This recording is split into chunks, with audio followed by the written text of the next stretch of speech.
So nampak diorang ni sama ada tak faham langsung ke ataupun memang degil.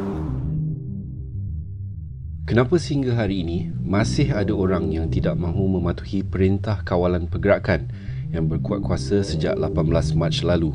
Mungkin kedegilan ini kerana masih ada yang tidak faham tujuan sebenar perintah ini dan mengapa ia sangat penting untuk keselamatan kita bersama.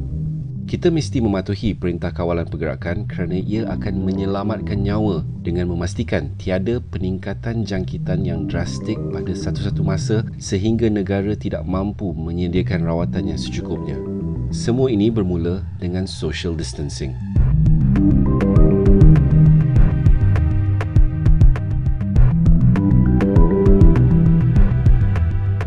Mengamalkan jarak sosial atau social distancing adalah pendekatan yang terbukti berkesan membendung penularan wabak coronavirus COVID-19 yang kini melanda dunia.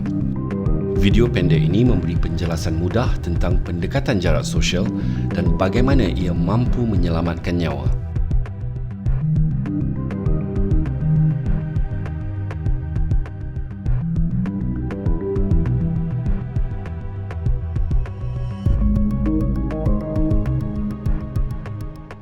Ini hanya permulaan dan pihak berkuasa percaya keadaan akan semakin serius jika langkah-langkah pencegahan tidak diambil.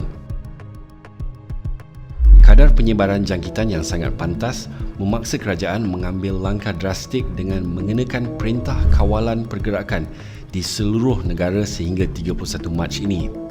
Kawalan pergerakan ini sebenarnya adalah penguatkuasaan jarak sosial yang paling efektif dan ini sebabnya.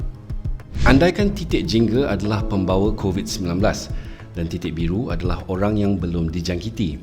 Perlu diingat, pembawa coronavirus mungkin kelihatan sihat dan tidak menunjukkan apa-apa simptom. Sekarang kita lihat simulasi sebuah pekan kecil dengan 200 penduduk. Lihat bagaimana pantas seorang pembawa COVID-19 boleh menjangkiti populasi jika kita tidak amalkan jarak sosial. Lihat graf fasa jangkitan.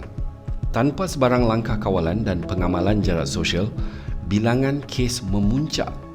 Puncak yang lebih tinggi bermakna lebih ramai pesakit perlu mendapatkan rawatan pada masa yang sama. Sekarang mari kita lihat simulasi dengan langkah kuarantin paksaan atau forced quarantine.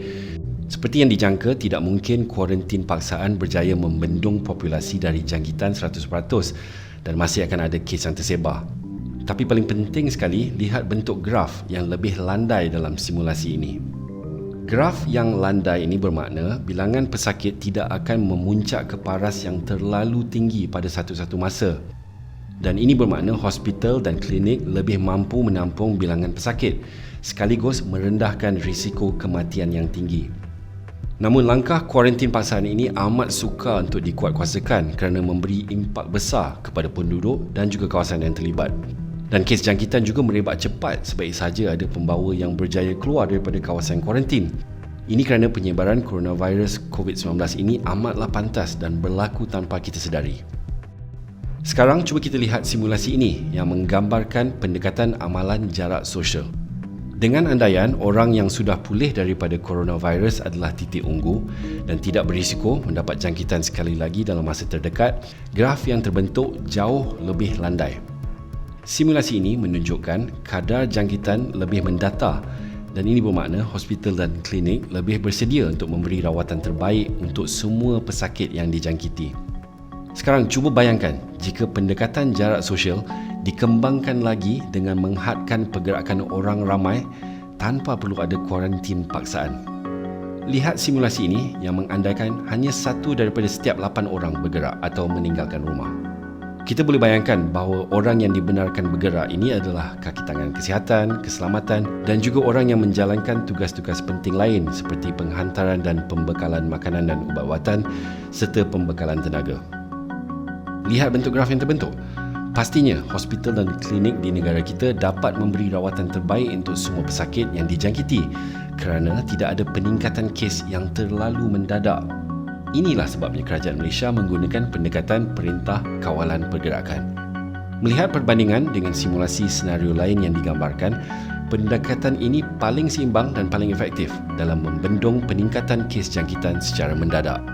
Namun, ia tidak akan berjaya tanpa sokongan dan kerjasama semua rakyat Malaysia.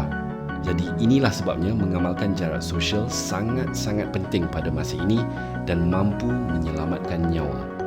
Kita perlu membantu petugas-petugas kesihatan negara yang menggadai nyawa untuk merawat pesakit-pesakit yang telah dijangkiti.